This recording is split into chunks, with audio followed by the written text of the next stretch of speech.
Hello and welcome to crivlog TV, where we make sense of the human mind. My name is Erez Batat, and today we're going to define metaphysics. What is metaphysics? A lot of people hear metaphysics and they think, oh, you're talking about like spiritual mumbo jumbo. Well, not quite. Now, in academia, metaphysics is a branch of philosophy.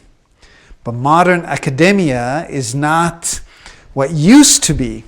It's sort of like the word plastic. The word plastic has changed over the years. Once plastic used to be flexible, and now plastic is the material that we know as plastic. It's the same thing with the concept of metaphysics. Throughout the years, modern science have kind of pushed metaphysics aside. But metaphysics used to be considered the first science. Aristotle taught us that. The first science, what does that mean? The science that comes before, the science of that which comes first. It's like with the mind and the brain. What comes first?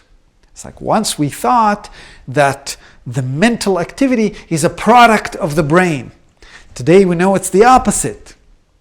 Okay? The brain is elastic. It is a reflection of what we think. First comes the thought, first comes the mental activity, then comes the brain, then comes the physicality that is reflecting it. Okay, it's the same as emotions. When you get upset, as a result of us getting upset, sometimes, not always, our blood pressure will go up. And so there's many things that are metaphysical. What is metaphysical? Physics, we know. Okay? Physics is a body of knowledge that describes the universe, the reality which we can touch, we can quantify. Okay? Physics. It's like, oh, a train leaves station A at 11 o'clock and, arrives at station B at that and that. You know these questions? I hated those. Okay? I'm a metaphysicist, not a physicist. It's like, Einstein was a physicist. The physical world, okay? At the heart of physics, we find the theory of relativity, okay? Because in the physical world, everything has relativity to the speed of light. Now, what is meta? Meta means beyond, that which is beyond the physical.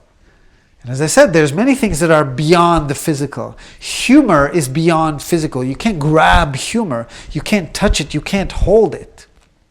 It's metaphysical.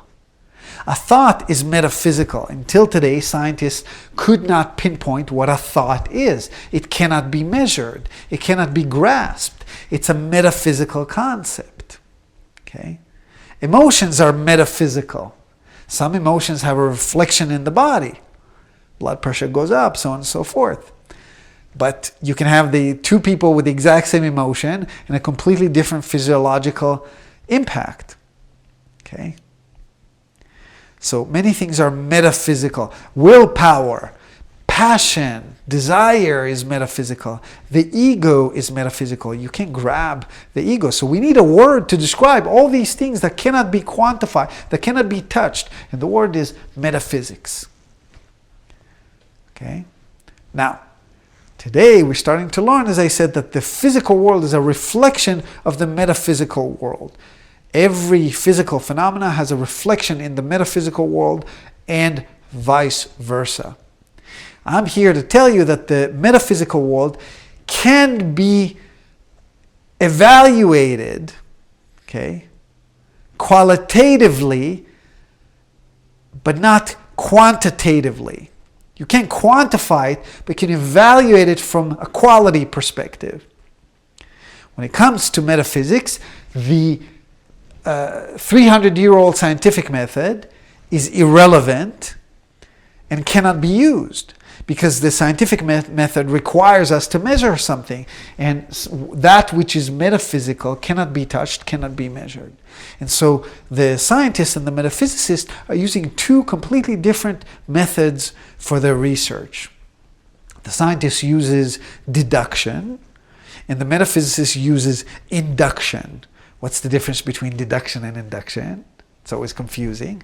Well, think of the word deduction, to deduct something, to make it less. So deduction is studying the collective in order to make assumptions on the individual, on the specific. So it's a reduction of sort of, you look at the wide array of phenomena and you're making a conclusion about something very specific. Induction is the opposite. You're looking at something very specific and making a generalization about the collective. Deduction, scientists; induction, metaphysicists. So let's give an example. Let's say both the scientists and the metaphysicists are investigating anxiety. The idea of anxiety is a metaphysical idea. And so the scientists can't really research anxiety.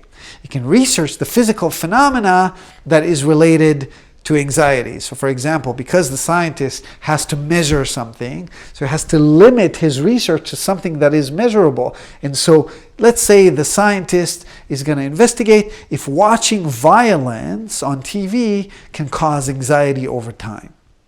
And so he's going to take 1,000 people, let them watch violent stuff, and then measure over a period of however many months or years if their level of anxiety has increased. And if so, then we're going to see in Google News that new research is showing watching violent content can potentially cause anxiety. Do you know these titles of articles? It's like, oh, if you're a black person, new research shows. Oh, new research, it must be true.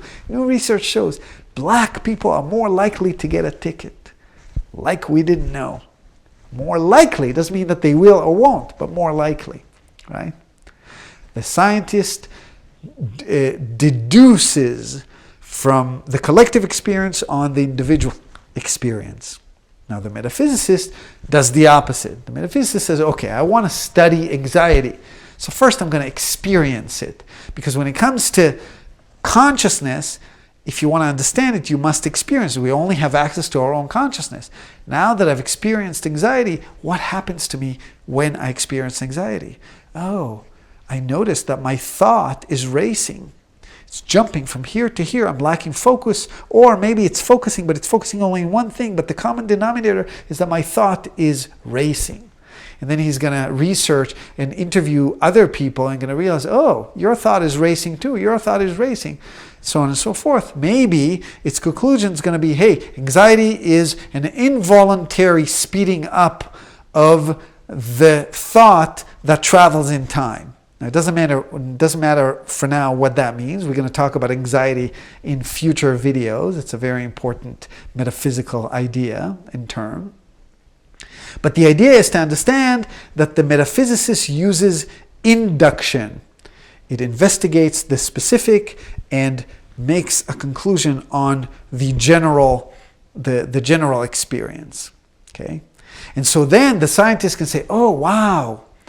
If anxiety is a racing of the thought that travels in time, so let's try to measure the speed of thought and try to link it with anxiety. And I can do that by testing the physical, the reflection of the thought. In the physical, I can test the neurons, how fast they're passing in the neural pathways. Okay?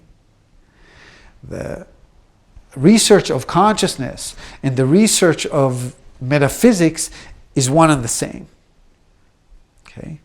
I'm here to tell you there is an empiric mechanism to your consciousness. There's an empiric mechanism behind the metaphysical world. I was like, whoa, what do you mean? Well, you said you can't quantify something that is metaphysical. Well, something empiric is not necessarily something you can quantify. It's something that you can observe and investigate by watching it and through experience. Okay? That is metaphysics. The body of knowledge that investigates that which is beyond the physical. Now, again, in modern academia, metaphysics is just a philosophy. But according to this definition, if we say that there's an empiric mechanism that is driving willpower and desire and thought. And there's a mechanism behind our emotion, a mechanism behind our sexual drive, a mechanism behind the metaphysical phenomena. Then suddenly metaphysics becomes practical. In academia, practical metaphysics is an oxymoron.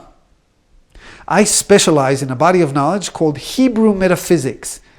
It's a body of knowledge that is spread over multiple bodies of knowledge in theology, to include, of course, Judaism, Kabbalah, but also Christianity, Gnostic Christianity, alchemy, the occults, the ancient Egyptian philosophy, so on and so forth.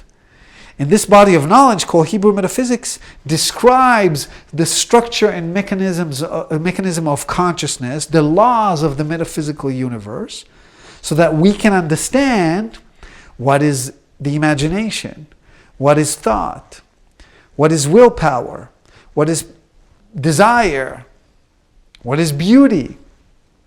And we won't be able to quantify it, but we're going to be able to understand the mechanism, the mechanism of consciousness that allows us to be aware of it. Okay? And because the metaphysical comes before the physical, it's going to shed light on all the phenomena that is driving the physical world. Okay? Metaphysics, that which is beyond the physical.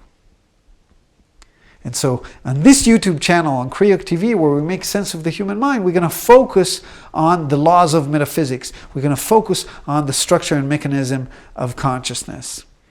And we're going to start learning all these things, including what is anxiety. Okay? Thanks.